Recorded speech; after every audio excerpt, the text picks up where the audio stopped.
together. This is going to be incredible, and this is the first Divas triple threat match since at least 2003 that I can remember. We've seen Fatal 4-Ways, we've seen Battle Royals, we've seen Invitationals where the champions have defended the title against everybody on the roster, basically just WrestleMania 30 back in 2014. But the last time I can recall seeing a triple threat match was back in 2003 in Seattle when Trish, Victoria, and Jazz gave us one of the best triple threat matches of all time, and that's probably the reason why the triple threat match was never brought back for the Divas until now, because no other three Divas could give us a great match like Trish, Victoria, and Jazz did. When Victoria went in as the defending champion and Trish Stratus, as one of the two challengers apart from Jazz, came away as the champion and went on to set a record of over 7 reigns as champion later on in her career. A record I think Charlotte is dead set on surpassing and probably becoming one of the greatest Divas we have seen in a long time. Wouldn't surprise me none if she did that. A couple of weeks ago here on the show, I started giving Charlotte credit, something that I kind of strayed away from because I wanted to be impressed more by Charlotte than what I initially was, because nothing Charlotte was doing early on in her career was impressing me. Yes, some of her matches were good against the likes of Summer Rae and Bayley and whatnot, and how she was kind of reintroducing herself from the Flair family legacy we had known for years. That was a little bit impressive, but I just thought that there was nothing really interesting outside of the good wrestling we were seeing from Charlotte. If not for the good wrestling, I don't think Charlotte would be in the position she's in right now.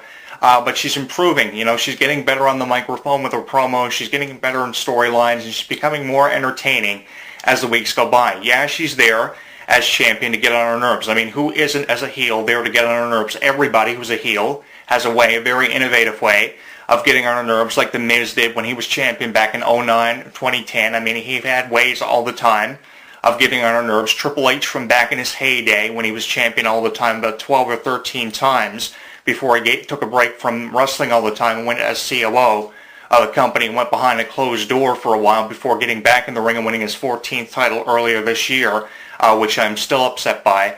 Everybody had a way of getting on our nerves, and as long as you are paid to get on our nerves and you do your job very well, that is going to be the reason why you are going to be there for a very long time. And if you are getting on our nerves, yeah, you are doing your job very well. That's what you're paid to do, and people like Seth Rollins and Charlotte of this new generation, as generations past did, are doing their jobs very well, and that's why they are in the positions they're in, and why people like Sasha Banks and Becky Lynch will be a long way away from ever getting over. Now, if I had to choose between the two challengers Charlotte is faced with at WrestleMania this year, I would have to say Sasha Banks is the odds-on favorite to come away as champion, because everybody wants Sasha Banks and wants to see more of her, and we get that from how louder the chants are getting on editions of Raw and SmackDown, and even on the house shows. If you've attended any of them, one thing you will notice during the Divas matches is the chants of Sasha are very loud, very apparent, and they are getting louder all the time. So obviously wrestling fans have made their choice. They've let their voices be heard loud and clear. We want to see more of Sasha Banks, myself included, on the Sasha Banks fan wagon.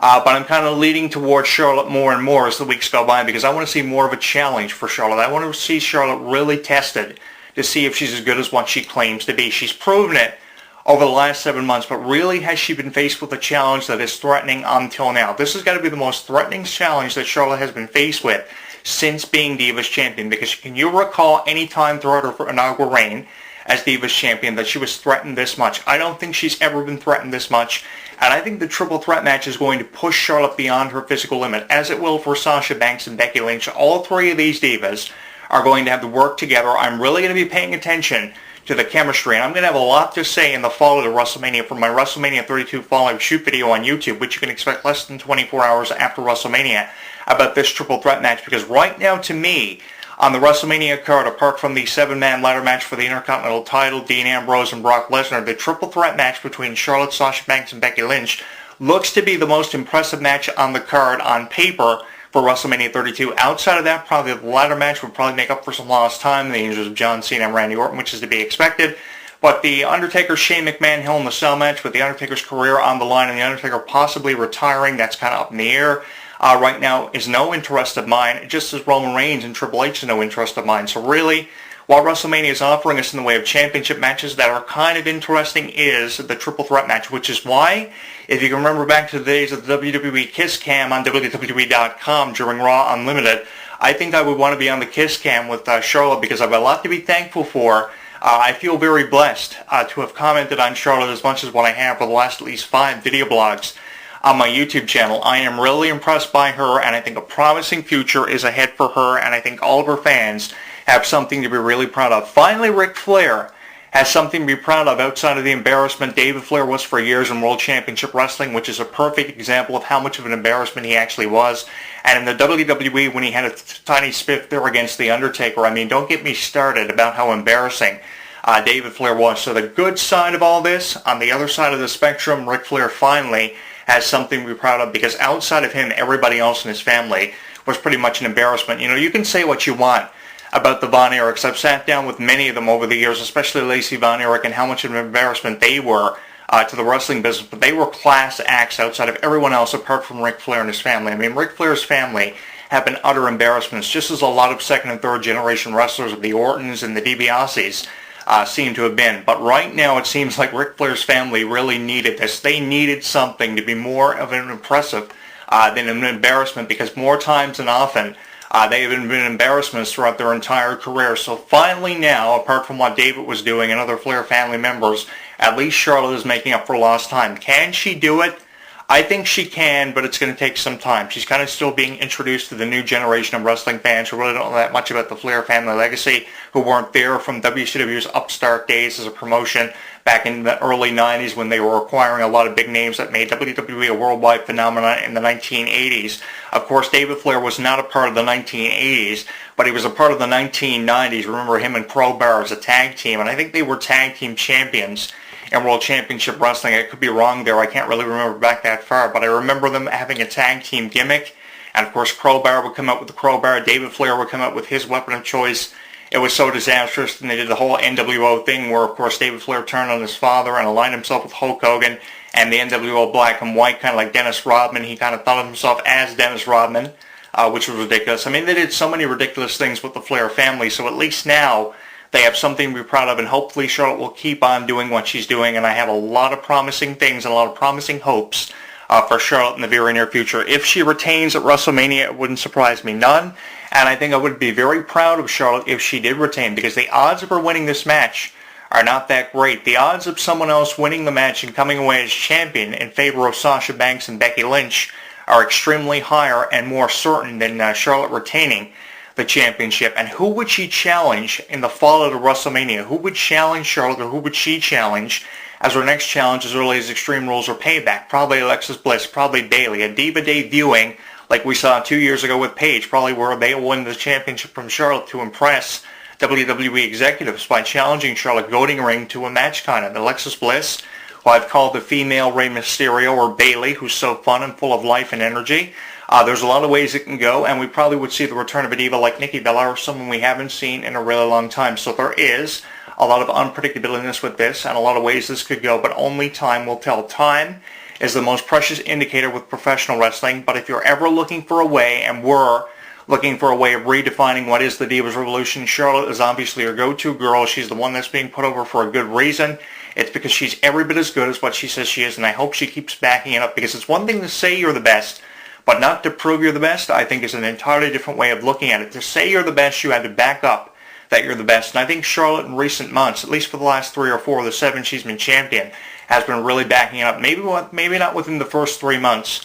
She wasn't doing it as much as what she is now, but at least for the last 3 to 4, it's been really impressive, and I've been blown away by everything Charlotte has been representing and have been doing. So I think the Flair family finally has something to be proud of. Ric Flair has got something good going on for himself, and I'm really looking forward to her future as a promising diva, at least one of probably 10 or 15 promising divas that actually has a promising future that is going to be here for a very long time, because I don't think Charlotte is going anywhere anytime soon. I guess the only thing left to be said is woo. I mean, what else are you really going to say when talking about someone like Charlotte? Yeah, I've done about 6 video blogs, with this being my 6th on Charlotte, but who can blame me? I'm the biggest Charlotte fan in the world, and the funny thing is I haven't realized it until now. I'm your host, Jonathan Clarke, and I will talk to you again next week. Like what you hear? Tell us on Facebook, Twitter, and YouTube.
Don't go anywhere. HEW Entertainment Radio